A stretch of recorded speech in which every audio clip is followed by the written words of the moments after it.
What a couple of weeks we've had in Europe. We're now in the final stages of the UEFA Champions League, Europa League, and Europa Conference League, and I'll be giving my thoughts on the matchups, key moments from past matches this season, as well as my predictions for each final. Something I can say for certain is that we are going to get to see some bangers, as well as some unforeseen storylines. If you want to see more videos like this, make sure you like, subscribe, and comment below who you think is winning each competition. Also, a quick personal life update: I will be getting my wisdom teeth removed, therefore I'll not be able to make videos for a little while, so hopefully that can heal soon so I can make the La Liga team of the season video. But yeah, let's get right into it. A noticeable change this year is the tournament format for all of the European competitions. Instead of the group stages, we have this league format with even more teams. So I think it went from 32 to 36, I think. And to be honest, I was not a big fan of it when I heard that this traditional group stage format would change. Like, I never saw a Reddit or Instagram post that called for the group stage format to change, like that they were tired of it and wanted something new. I didn't see anything like that, and I initially thought that this new league format was going to flop and would be a huge miss, until I realized that I got to watch more matches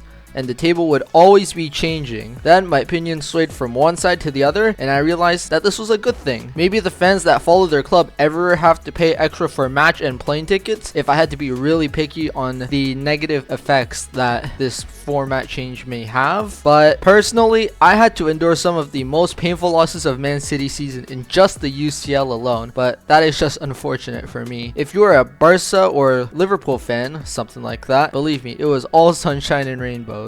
And speaking of the UCL, and what a semi-final those two matchups were. I know I just did an entire video glazing PSG, but these guys are genuinely the most entertaining team in the entire campaign. I explain more in this video, which you'll see in the top right corner. But even when I say that match was entertaining to watch, Arsenal fit that adjective perfectly, just not in a good way. Let me tell you, they have had a stinker. At least try to be intimidating. If you don't know where I'm getting at, this was PSG's atmosphere pre-game. Now, look at Arsenal's. This is really something out of FC25 and is scaring absolutely nobody. Scary!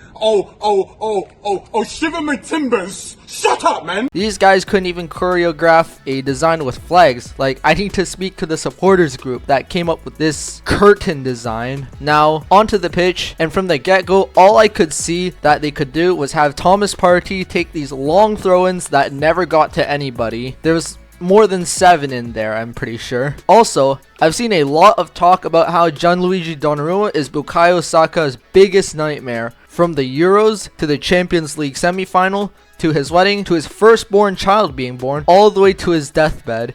It all links to Donnarumma being within a 6-foot radius. Better team over both legs, my ass. I still can't believe Mikel Arteta actually believes that. Ladies and gentlemen, welcome back to the 20th Arteta out era. But they don't actually mean that, because even though they get second in literally everything, who is going to replace him? Maybe focus on getting that striker first. Now, on to the other side of the semifinals, and all I can say is both teams played a match that they can be very proud of. I was very heavy on the belief that Barcelona would win easily, I won't lie here, but I was very much wrong, because it was Inter Milan to stamp their ticket to the final in Munich, and what a way they did it in. Both teams had great attacks leading to incredible goals, and I was left stunned by whatever they would do in general. 3-3 in the first leg and 4-3 in the second. In extra time as well. That's 13 goals, making this the highest scoring Champions League match in the history of the competition. You have all these big names: Rafinha, Lamine Yamal, Marcus Thuram, but the person that stood out to me was Inter keeper Yann Sommer. 14 saves in total over both legs, and he literally saved them from winning in regular time. Besides that, look at these saves, and as a fellow goalkeeper myself, he is simply inhuman. He deserves to sleep right next to that Man of the Match award. And now, the moment we've all been waiting for, the final. PSG and Inter Milan on the 31st of May. It's hard to decide, but I am gonna favor a PSG win for their first ever Champions League. 2-1 with goals from Ousmane Dembele, followed up by a Lautaro Martinez equalizer, and then an extra time goal from Mr. Wi-Fi password himself, Khvicha Kvaratskhelia. I think I said that right. A great game awaits. On to the Europa League, and How the hell did we get here? Both teams are in the bottom half of the Premier League, and you want to tell me these two are competing for a European trophy? Look at this form. Actually, scratch that. From this season alone, losing very winnable matches doesn't surprise me anymore. It's the history of the Tottenham. To be fair, they've half-assed their way through the Prem in order to focus on Tottenham Hotspur's biggest night in history, but it will not be easy. Man United are actually the only team to go undefeated in the entire campaign, and they might sneak up behind and score a last-minute winner after conceding a 3-goal lead in the 50th minute. I see that look in your eyes. Don't look at me like I've said something absolutely outrageous, because all of us, even you watching this video,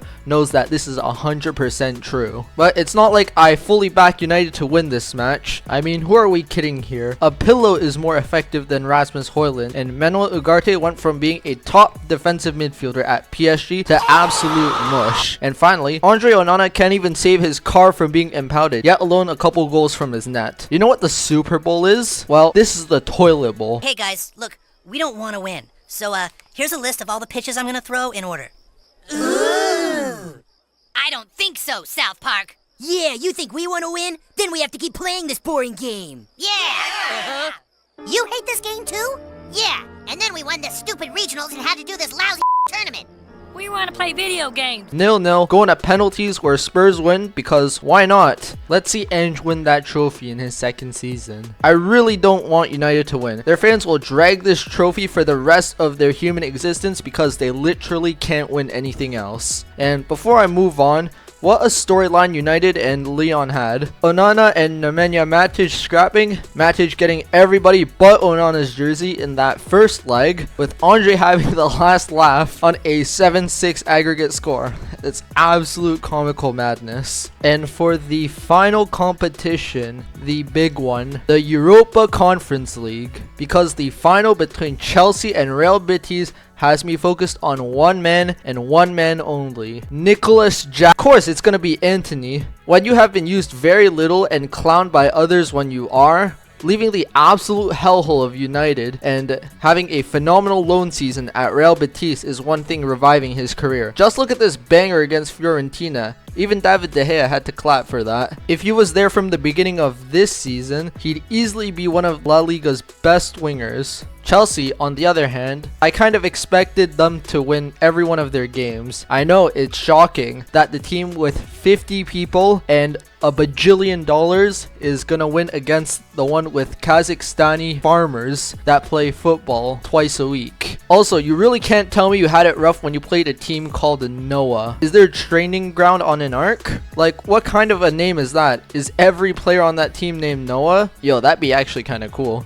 Listen, if Chelsea actually turn up, Cole Palmer heats up again, and Nicholas Jackson isn't an absolute turnip up front, they can win this like 3-1, which is what I think the score will be. However, I want to be proven wrong, and I also think we want to see Antony get his hands on a European trophy and prove to everybody he wasn't a £100 million flop. Fun fact, if Betis and Man United win their matches, he'll receive 2 European medals since he is a loan player from the winter transfer window. Whatever you do, don't go back. That's all I will say. And that is gonna do it for today's video. Comment the word UCL. I mean, it's not really a word, but comment UCL if you have made it this far, because not a lot of people do. I will definitely not be showing up to school for the next 2 weeks due to a planned illness. And again, 200 subscribers is the next goal. I think if we hit that by the end of like September, I will do a jersey giveaway of your choice. Also, go follow the TikTok.